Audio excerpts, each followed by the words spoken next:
following the herd. One is really silly and one is like grumpy. One was really determined. Yeah. Caplin News is live addressing the elephant in the room ahead of Art Basel. Celebrating female artists. I think it's very important that women can have a voice. With a powerful exhibit during Miami Art Week. And start your engines. Keep focusing forward and making the right decisions. Caplin takes you behind the wheel for a local racing association. These stories and more coming up on Newsbreak. Hello, South Florida. I'm Dylan Pazay. And I'm David Lascano. Today is Monday, November 25th, 2024. Live from the Lee Caplin School of Journalism and Media in North Miami, this is Caplin News. Endgame. The president of Ukraine goes on the record with when he thinks we could see a stop to the fighting. The Ukrainian President Volodymyr Zelensky has his hopes set on President-elect Donald Trump putting an end to the war by next year. Zelensky said that America's position will play a pivotal role in ending the conflict, but he's open to hearing proposals from other world leaders. He stated that everything must be done in order to end the war through diplomatic means.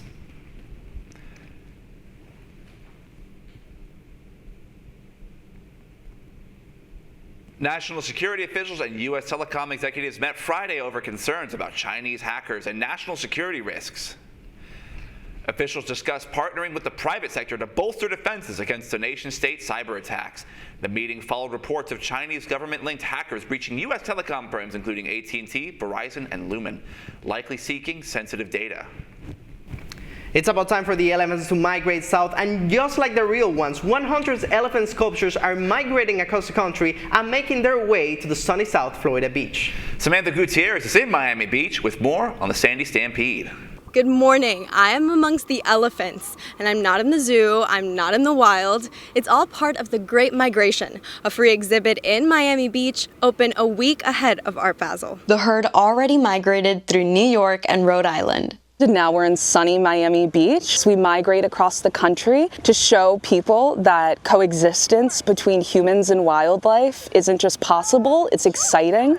And we're trying to encourage people to really change their mindsets about sharing space. Alex, Emma, and Hudson enjoyed walking on the sand through the three-dimensional exhibit. They each have personalities, which is super cool. One is really silly and one is like grumpy. One was really determined. Yeah. Each sculpture is based on a real elephant in India. The 200 indigenous artisans from the Tamil Nadu's Biosphere Reserve live alongside the elephants. The wood is made out of an invasive reed called Lantana camara that in recent years has taken over 40% of Asian elephant habitats. Because what it's doing is it's growing in lieu of all of that good vegetation that the elephants consume. So the herds are now moving into human territories and being met with human-wildlife conflict and are being killed because of it. The nonprofit behind the exhibit is Elephant Family USA, the world's leading charity working to protect the Asian elephants. I'm really excited that, we've come for Art Week and we are showing the community what we're all about. The exhibit preview began Sunday, a week before Art Basel, to make it more accessible to the community. And you don't need to get super expensive tickets or VIP experiences. It's about being here and enjoying the art and experiencing it in person. You can find the herd on the beach between 36th and 37th Street, and it'll be here until December 8th. Reporting, I'm Samantha Gutierrez for Caplin News. Works by women on display ahead of Art Week. Caplin News reporter Julian Lescano has a closer look.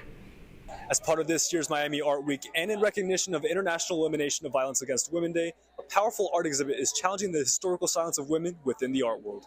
This powerful art exhibit is drawing attention to a key issue, the invisibility of women within the art world. It's estimated that 14.9% of art in major museums are made by female artists. Beyond a few famous names, many women and artists have been left out of the spotlight for too long. I think it's very important that women can have a voice because, as we mentioned today at the opening of this exhibition, women in the arts, it's kind of difficult for them to really have this visibility in the market or in the galleries, etc. So what we are doing is trying to fight for this equality between men and women in arts. AS celebrates a new generation of female artists from Mexico and Spain who are trying to make their mark in the US. They're breaking boundaries and demanding gender equality in the art world. proving that women's voices and work can no longer be ignored. Well, there are many types of messages that this exhibit showcases, but I think the most important one is the equality and the will that these women put out. The art doesn't have gender. It can be made by everyone. And that's what I think this exhibit showcases.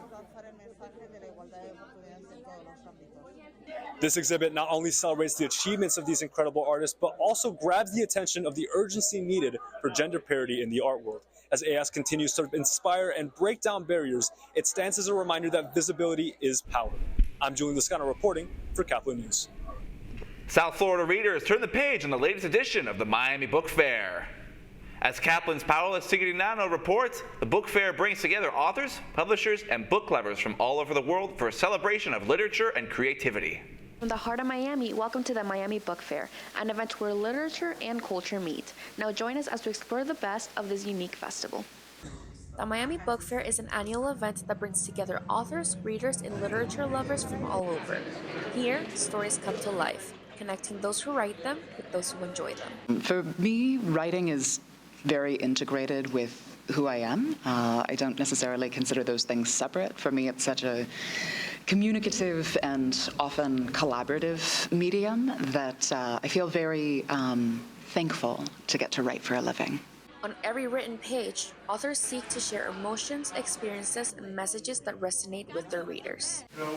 I hope they can take away the fact that literature is meant to be read on the page, but also read aloud, that they can think about how writing and literature sounds in their ear and taste in their mouth. Inspiration to write can come from personal experiences, deep emotions, or simple everyday moments. But it is that spark that drives authors to continue creating. People being kind to other people gives me a lot of inspiration. I think especially now, humans in community with one another who are being generous, who are inviting one another into situations of hope and promise, that inspires me. So yeah, I find a lot of inspiration in the communities I'm fortunate to be a part of. The Miami Book Fair shows how books have the power to inspire, connect, and transform. Not only does it celebrate creativity, but it also motivates readers and authors to continue exploring new stories and sharing their voices with the world. Reporting for Caplin News, I'm Paola Sigirignano. Miami's bravest reach out to the community for an inside look at the firefighting life. Caplin News reporter Don Booth was there for the Weekends Expo. Here in the heart of Miami at Regatta Park, firefighters are hosting a Fire Expo Festival to connect with the community and share some information about fire safety with fun and entertainment, food parks, and even Sparky the dog. Let's take a look into this festival. On a day filled with laughter and smiles, firefighters step out of their gear and into the community, bringing their own families along to connect and share what life is really like for those who protect and serve. Maybe some kind of preventative measures that you guys could do before we get there and help you guys out with the issue. For example, like a chemical gas leak or spill, you guys should probably call some kind of poisonous control, call 911, and then we'll give you guys some kind of service. From hands-on activities like fire safety, demonstrations to meet and greets with Sparky the fire dog, the event offers something for everyone. The fire trucks were on display and attendees got a chance to explore the equipment that keeps firefighters safe in high-risk situations. Events like this are extremely important to us because it allows the community to come out and share with us the things that we take to heart and that we do as a profession, but people don't really get an opportunity to have an up-close and personal opportunity to interact with us, to experience the training and experience the knowledge-based things that we do every day to serve and protect the community. With special guests, entertainment, face painting, and food trucks, even interactive activities for kids and families to engage in, I think it's safe to say today was both educational and entertaining. Thank you for joining me with Caplin News. I'm Dawn Booth. AAA estimates that a record-breaking 80 million people will travel 50 miles or more this week. But travel won't come without challenges. Weather could be a big issue. Winter weather alerts are in effect for 6 western states, with feet of snow expected in the Sierra Mountains. As the storm moves east, light rain will impact the eastern U.S. Officials urge travelers to remain patient as delays loom. Man, do you think that's gonna ruin my plans for New Year's Eve at Times Square? It's a month out, so unless the storm extends, probably not. But you know what is going to extend? Tua's streak of being undefeated against the Patriots. That's still ahead, and so is this story. I mean, I came down here for some fun, didn't know if I'd be competitive or not, so to come down and have a little success, it's just a lot of fun. A low rumble coming from the Homestead Miami Speedway, where we'll share news behind the noise next on Newsbreak. We'll be back in 2 minutes.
Radcliffe Art and Design Incubator is the velocity accompanying the fellow's rudder, as in a boat. Unless there is movement or action, the planned direction is of little consequence. We encourage the creative ideas into action, and from the experience of doing, we critically assess the feedback, adjust, and set out to rediscover the potentialities of an entrepreneurial mindset.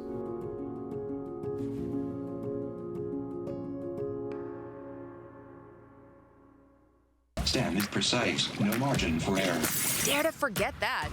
Dare to have fun with it. Get weird with it. Dare to send those old STEM theories flying past the neighbor's house into outer space. Dare to program something internet-breaking, record-breaking.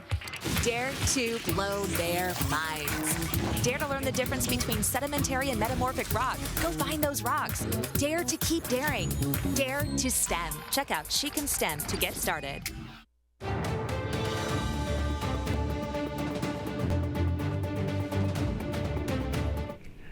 The race for the checker flag, accelerating one pass at a time. The Speedway plays host to the Race of Champions. Join us trackside for all the excitement. The FARA Racing Series started in Homestead in February, and since the start, drivers have been scoring championship points. Hello everyone, and welcome to Homestead Miami Speedway for the final race of the FARA season, the FARA Race of Champions. The Pro Spec Miata class is one of the funnest classes to watch and one of the toughest to race in. A lot of chaos, a lot of fun, a lot of fan enjoyment, and it's always a blast. It's much more of a chess game than it is like it still is racing, but you also got to put yourself in the right spots and, setting up for a run for the next corner, for the next straight, or whether it's, judging your brake marker maybe 20, 30 feet later to get position on the inside. It's basically a chess game at 80, 90 miles an hour in the infield and then 120 on the straightaway. For most people coming into this championship race, they've at least run most of the season. But for Nathan Nicholson, this was not only his first race in FARA ever, but his first podium in FARA as well. Yeah, I mean, I came down here for some fun, didn't know if I'd be competitive or not, so to come down and have a little success, it's just a lot of fun. So, to kind of put this car up on the podium for these guys and show them that it can still do well means something. Aside from the Miatas and GT cars, there was also the Formula FARA class, a regional series where the best drivers can make their way to the FIA version of Formula 4 and potentially make their way to Formula 1. I was able to ask the young prospects what it's like to race a Formula car around Homestead Speedway and what their futures may hold. It's a lot of strategy because with such a long banking, there's a lot more that comes into play other than just, raw pace, because you can be a couple tenths off and still adjust with that banking running up front with everyone. So it's a lot of strategy in racecraft. Yeah, I mean, here in the US it's a little bit different, and especially F1. F1, you need a ton of money. So realistically, my goal is IndyCar or WEC and all the prototype type. A lot of wins, publicity, and just keep focusing forward and making the right decisions. It's definitely an option, but gotta look to see what all my options are. The races return to the Homestead Miami Speedway February 9th through 11th. Miami 500. Well, let's get out of the race cars and into the football fields. The Miami Dolphins continue their win streak, beating their divisional rival, the New England Patriots, here at home. It was a dominant performance from both the offense and defense, scoring 24 points and keeping the Pats scoreless by the half. The Jalen Waddle and Tua Tagovailoa connection was electric with a combined 144 yards with a touchdown. The final score was New England 15, Dolphins 34. The Dolphins will celebrate Turkey Day at Lambeau Field to face the Green Bay Packers on Thanksgiving at 8:20 p.m. The Miami Heat and Dallas Mavericks deliver a thrill of a matchup, but it was Miami getting the win. It was intense like last night as Jimmy Butler tied the game with a slam dunk on the buzzer, sending it into overtime. In OT, Butler and Adebayo sealed the deal, combining for 52 points. The final score was Dallas 118, Heat 123. Miami set to play against the Milwaukee Bucks tomorrow night at 7:30 p.m. And that's all we have for Newsbreak. I'm David Lascano. And I'm Dylan Bazay. You can get more news anytime at caplinnews.fiu.edu.